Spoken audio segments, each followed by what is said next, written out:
This is the first season of this new podcast, right? And every time I sit down to record something, like right now, I'm like, who would want to listen to this? Why would anyone listen to this? Maybe you have thoughts like this too. Why would you ever try writing a novel when the chances of it getting published are so slim? Why would you audition for a musical if your singing voice is just okay? Why start sketching if you're never going to become an artist? Why do anything? That voice in your head might be the rational adult inside of you that's trying to protect you by telling you to keep your expectations low or to stay humble or, don't hope for too much. But it might be holding you back also. May I introduce to you a good friend of mine? A little healthy self-delusion. What would happen if you were just the tiniest bit more delusional? What if you were like, actually, I'm gonna have fun, this is gonna be great, and maybe I will even be a little bit good at this? Just putting it out there.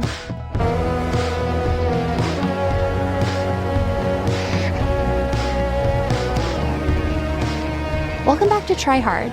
I'm Alex Sujong Laughlin. In every episode of this podcast, I'm talking to someone about something they've always wanted to do, but haven't yet.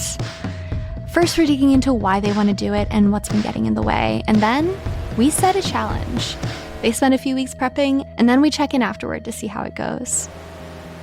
This week's guest has had a lifetime to practice her healthy self-delusion, and now she's turning it on a new challenge, learning to ride a bike. My name is Diana Moskovitz, and I am a tryhard. Diana Moskovitz is a co-owner and investigations editor at Defector Media, where she is my coworker.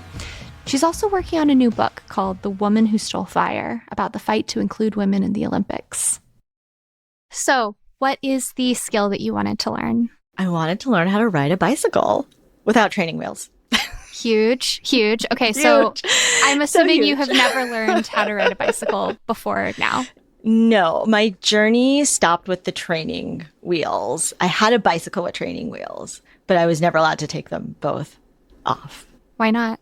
I had a tricycle, I had a bicycle with training wheels, and then when it came time to take them off, my dad just said no, because then you're going to get hit by a car. Wow.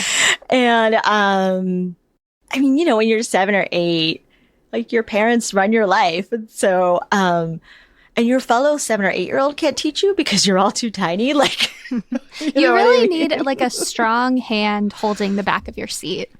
Right, exactly. And so I'm an only child. So there was, it was just this was what my dad said. And it was kind of like, okay, I'm not learning how to ride a bike, I guess.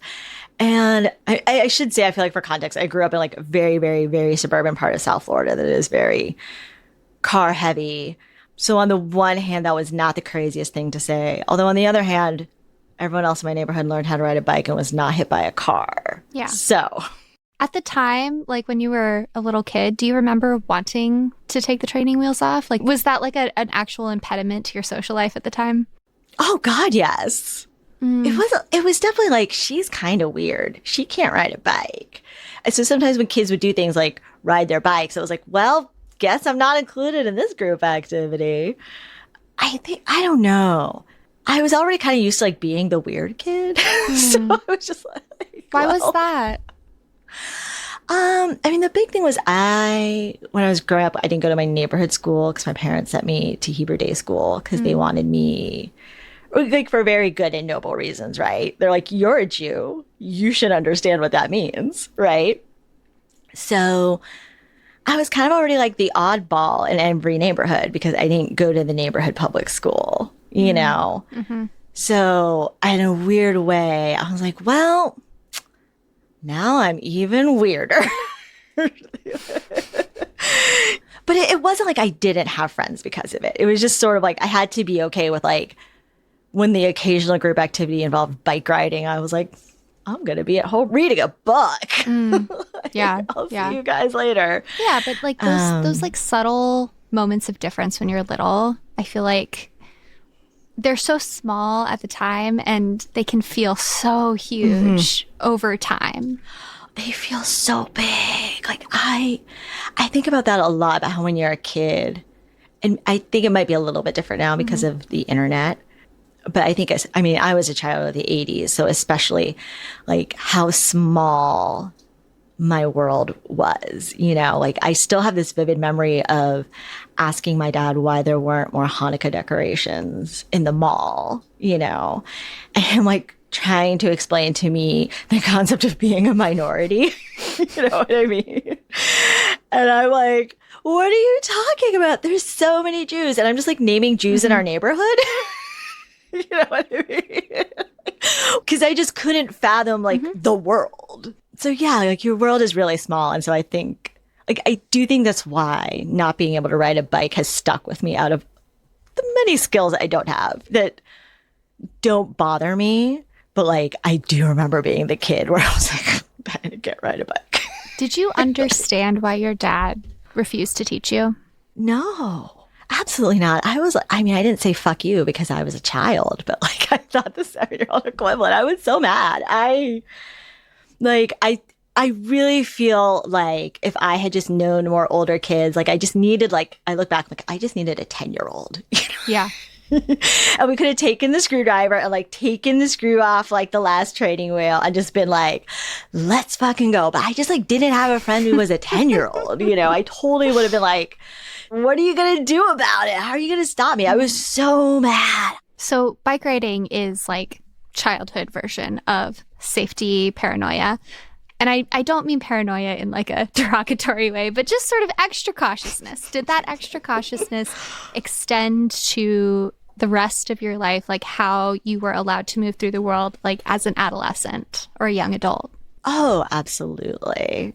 There was such a push and pull with this growing up because I definitely had parents who were, in some ways, they wanted to be like the stereotypical parents of an only child where they were like, you are precious. We must protect you. We must, but we weren't wealthy enough for them to see that through because also we were working class. Both my parents had to work full-time jobs, right? So on the one hand, they wanted to protect me. On the other hand, you're both working 40 hours a week plus these commutes. Like I am unsupervised a good chunk of the day. So that was a lot of push and pull between me and my parents constantly. It was just like them just trying to keep me safe. But my parents were, I'm comfortable saying, like, out of all the parents in my neighborhood, my parents were known for being the ones where they're like, oh yeah, like Diana's got like the paranoid parents. Yeah. You know what I mean? Totally. Sometimes I would just have to like fight harder to go on a certain field trip if it was going far away. Like it was, it was a pressure point. Do you think that affected like how you turned out as an adult?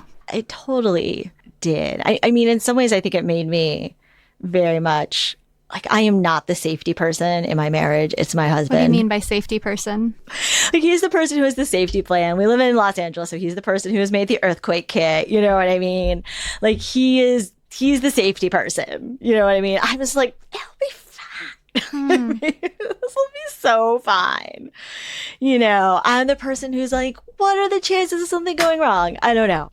So in a weird way, like constantly having to prove to them that like I would be fine really did convince me that like most of the time it actually is fine. And I do think, and it did make me like I think I was probably already going to be like a very dogged person, but I think it made me even more so. And I think about that a lot when I talk to people about like, if you just want something, you do kind of have to fight for it. Like it prepared me very early to have that mindset of like, oh, you want that? You better be prepared to argue it to someone. So do you have a dream for future bike riding? Like, why do you want to learn to ride a bike? Like, what's the point at this point? I remember going to Seoul and going to the Han River, and there's all these people riding their bikes along the beautiful Han River, and just being like, I can't be one of those people. That will never be me. Like my big dream, of course, would be like, I go back to Korea and I go to Seoul and I'm one of the people, like I'm living the K-drama. Everything's pastel colored. All of a sudden my husband, who I love, but like now he looks like a K-drama boyfriend, you know what I mean? Like he surprises you, like standing at the end of the path, and he's standing there and you both burst into tears and like, yeah. It's totally that. Somehow he's expressing his love for you and it's a surprise, and that's great. You see me, Alex, you see me. So yeah, that would be like the dream. But realistically speaking, trying to keep things grounded, as they say, it would be to like go to Spoke Cafe here in Los Angeles and like rent a bicycle and just bike the LA River Path. But also I will be one of the conscientious bikers and not one of the ones who's like, get out of the way. I will be that. After the break, challenge day. Diana hits the road.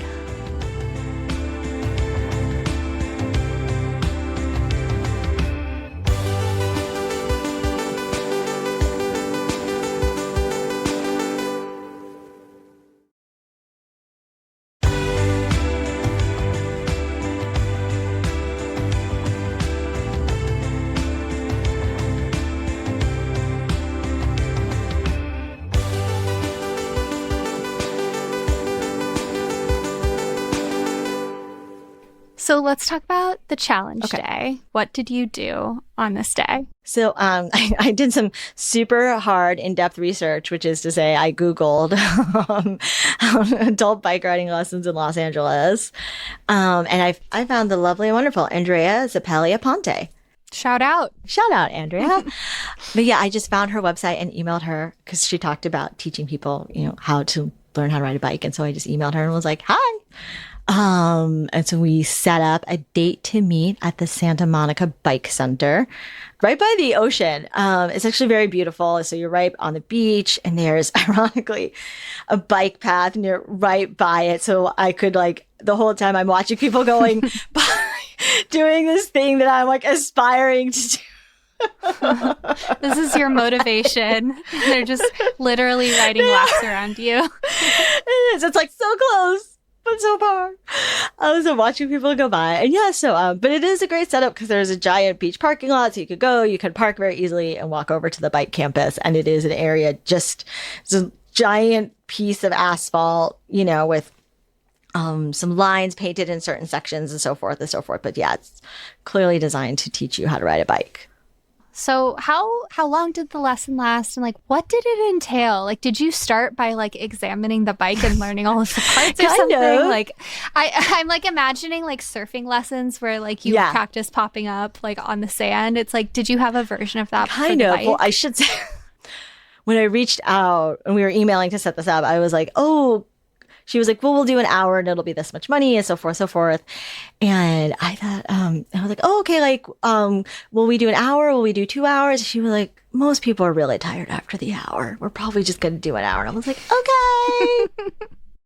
And so what you actually start out doing on the learner bike is you just start working on your balance. It is in a way like learning how to surf, right? Where you start out on the sand, just learning to pop up. And that feeling of just standing on the board. And so it's a little bit like that where it's okay, we're just going to get you used to how it feels to be on a bike. And so the pedals are kind of put away, but you're just on the bike, just learning how to balance and catching yourself with your feet, if that makes sense. Like those little kid bikes where they don't have pedals and they're just sort of scooting around. Yes, it's that, but adult-sized. And then once you get decent at balancing, you put the pedals back and you work on learning how to, I think I'm going to have the words wrong, but a pedal push basically. And so the goal is to just do 1 pedal stroke and then 2 pedal strokes. And so, wow. Yeah. And so I worked on that for, a really long time. And so basically, by the end of the hour, I think I could, first you're just trying to do a pedal stroke with your foot. And then you're okay, do a pedal stroke. And then the other foot comes up and catches the other pedal. And I did that. And I was able to get it so I could do 2 pedal strokes sometimes-ish. And then it was already an hour. And so we were okay, this is, and I was, as Andrea said, completely exhausted. And yeah, you sent me a voice message of that moment where you're so tired. I've been learning to ride a bike for approximately 15 minutes. I'm very tired. I gotta say, this is really hard. Anyways, okay, very tired. Gonna go do more now. Okay, bye.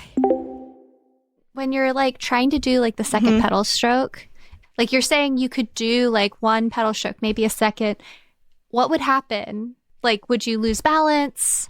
I would get super wobbly and I would fall. Yeah, I would lose balance basically, because it's definitely something where like the first pedals, it's like having the confidence to do the first pedal stroke and do it really strong, and then teaching your other foot, in this case my left foot, to like find the pedal and then to also hit that one really strong.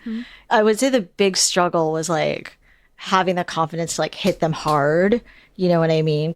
It is, again, it is a lot like surfing where it's about like you can't be afraid of the wave. God, this sounds so cliche. Yeah. Can't be afraid of the wave, brah. Yeah, totally. I've been surfing before. Like, you can't be afraid of the wave. Or like, I compare, like, the thing I kept thinking about, this was actually the one thing I was good at. I was good at not looking down, because that's a big thing they tell you is like, don't look down, don't look down. Like, there's this thing in yoga with, specifically with like any arm balance, where again, the trick is, the thing is don't look down. Right. And I think about that a lot. And it sounds cliche, but I do think about that for life sometimes, where they're like, if you look down, you will fall. And if you look ahead, this will work. And I think about that a lot in just like life, where it's like, you have to look to where you're going. Wow. On my good days, I remember what that. What a try-hard mantra. I know. No, I know. I can like That's feel the eye roll like Abby. People are like, do you really think that? No, I'm it's like, great. That's the show we're on. That is these are your Thank people. You. But like, yeah, it is kind of a little woo-woo. Like, bike riding's a little woo-woo. Yeah, I've truly never thought of this. Like, it's sort of like those exercises in elementary school where they're like, write down all the directions for how to make a peanut butter and jelly sandwich, and you have to be incredibly specific, and it's a exercise in description. And it's so cool to hear an adult having to think through the mechanics of this thing that so many people learn as a child, and we just never have to do that thinking. Yeah. And it like casts it in a new light for me. And I'm like, wow, it is pretty cool that we ride bikes. Oh my gosh. Because when you break it down, and I remember talking to Andrea as she was coaching me up, and she's like, the funny thing about riding a bike, like, you will get it. She's like, it is true. Once you learn how to ride a bike, you can not ride a bike for years, and you can come back to it and be like, boom, I am back on the bike. But she was like, getting to that point where you can ride a bike is really hard.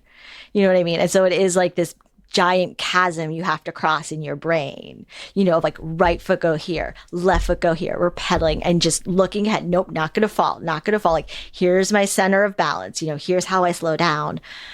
She was like, that it is a lot. Like, when we first started talking about this, Alex, I remember you said, oh, I wonder if it's kind of like learning a new language, right? Where it's just all this mental like bridges forming in your head, and you're like trying to hold it all together. It definitely did feel like that, like a bit more physical, right? Because it's like me training my physical body to do something, but it did feel a lot like, yeah, when you're like learning a new language and just building that muscle memory, like building the little neural pathways in my brain. And like, and it is like with language, like you can lose language, but you know, there's certain parts that you keep, or you're like, it's back there, it's in the basement, I'll get it back. You know what I mean? Yeah. Every time I go to Korea, entire new words just reappear in my mind. And I'm like, I didn't even know I knew that. And you're like, oh, it was just like in the basement of my brain, and I had to go out and get it. Right.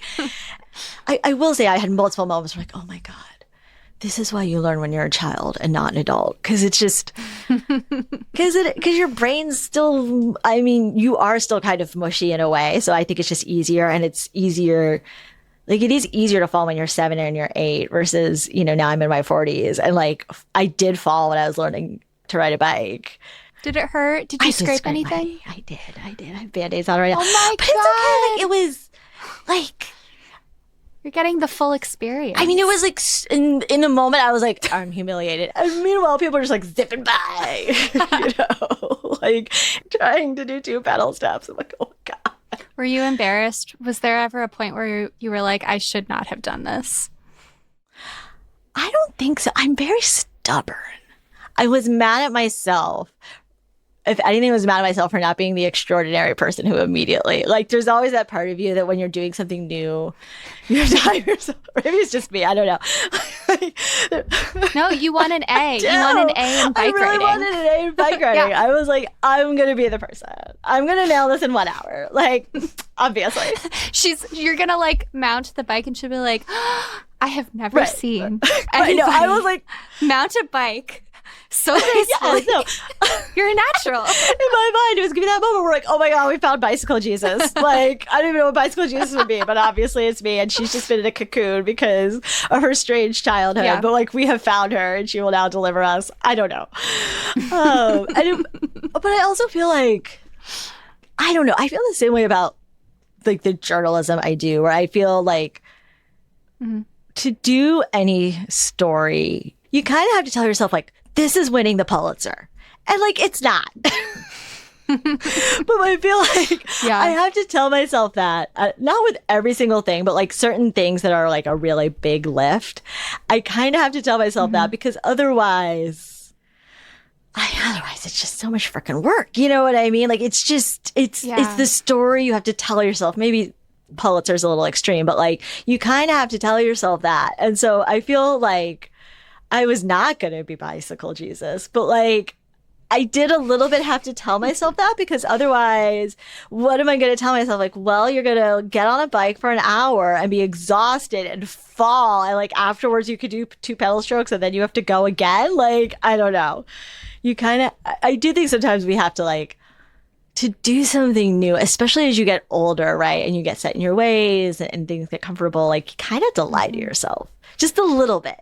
Just like a healthy level of self-delusion to get you through the first like couple pedal strokes. Totally. Yeah. I think we should all be fine with just like a little bit, not like the unhealthy kind, but just a little bit of like, oh yeah, I'm totally gonna nail this. I'm totally gonna be the most genius bicycle rider ever, you know, or like, this is the article that is going to change everything. And I've written so many articles that, you know, I don't think they fix the world, but like, I kind of have to tell myself that a little bit just to get over that hump of like, you're doing this. Well, because otherwise, what are you going to do? Just like slump through the world and be like, well, everything I do is going to be mediocre. Like, that's such a bummer way to exist. But like, you kind of have to, right? And it's not bad to have that ego. Like, I think that like when people say that and it's like, oh, I don't want to be that person. Like, that's so cringy. That's so embarrassing. But it's like, it's kind of necessary. It's so necessary. It does take that act of ego where it's like, you're going to fall. It's going to be embarrassing. And you just have to kind of like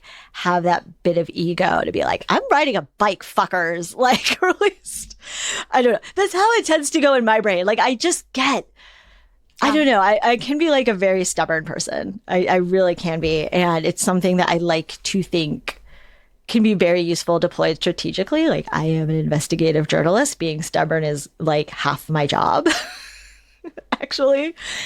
Like, just not forgetting things and being like, hey, you said you're going to give me that. Like, you're going to give me that? That's my job, you know? But also, obviously, like, that's not fun at parties. That's not. This feels very connected to, like, I'm imagining 12-year-old Diana being like, here's a PowerPoint of the reasons I should go to this sleepover. No, like, I like, maybe it's a good thing that there wasn't PowerPoint yet when I was a kid, because I 100% would have, like, to the point it would have been obnoxious where I could only express myself through PowerPoint. So, like, is there anything else you wanted to say that felt important about the experience? It was a good reminder of, like, one of my favorite editors when I worked at the Miami Herald, her big thing was like, you always need to be finding new ways to get outside your comfort zone. You know what I mean? Because like, you never, like, as a reporter, as a writer, as just like life, you know what I mean? She's like, the new stuff is where the good stuff happens. And maybe also sometimes the bad stuff, but also the good stuff. Like, you know, she's like, you never want to be like getting in a rut of like, you're doing the same story or you're, you know, whatever. And like, I definitely felt that, like, in my head doing this, where there's that push and pull of like, oh my God, I'm hot, I am sweaty, I'm embarrassing myself. But also now I am having this like new experience, and I'm going to have this other new experience of talking to you on microphone about it. Like, and then one day I can live this dream, maybe of riding a bicycle on the LA River. Like, you know what I mean? And it just gets harder when you're older. It just gets harder to be like, you know, to push yourself. Like, yeah, this is why you learn to ride a bike when you're like 7 or 8, because you fall. You're like, whatever, pop it back up.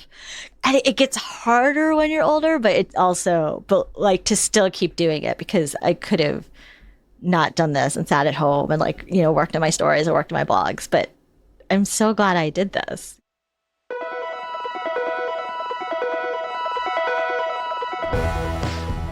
So when Diana and I talked, she hadn't fully mastered riding a bike yet. She could do like 2 pedals. But she was excited to learn more and get better, so she actually booked a second lesson and went back. Here's a little more tape she sent me after the lesson. I just rode a bike! I just rode a bike! I just rode a bike! I'm here with my teacher, Andrea. She's the nicest. And I did 3 pedal strokes. I'm counting that as riding a bike. And she gave me a high five because she's the best. I rode a bike! Ah! I am so into this idea of being just like a little bit more delusional. I think most of us could probably afford to do it, using your judgment, of course. As of this recording, Diana is still practicing her pedal strokes, and she has got her eyes on that LA river path. And the curtain can't hide it when all the music quiets for Try Hard is a brand new show, so to help us grow, make sure to leave a review on your podcast app of choice, or tell a friend about the show now, like right now. Text them a screenshot. Try Hard is written, hosted, and produced by me, Alex Sujong Laughlin. Editorial support from Tom Lay, Brandy Jensen, Audrey Mardavich, and Jae Towle Vieira. Justin Ellis is Defector's projects editor. Art by Lille Allen. Our theme song is Photo Booth by Avery Friedman. Mixing by Samantha Gattsek. Jasper Wang and Sean Kuhn are Defector's business guys. Thank you to the rest of the Defector staff. Defector Media is a collectively owned, subscriber-based media company, and Try Hard is a proud member of Radiotopia. I'm Alex Sujong Laughlin, and until next time, don't be afraid to be seen trying.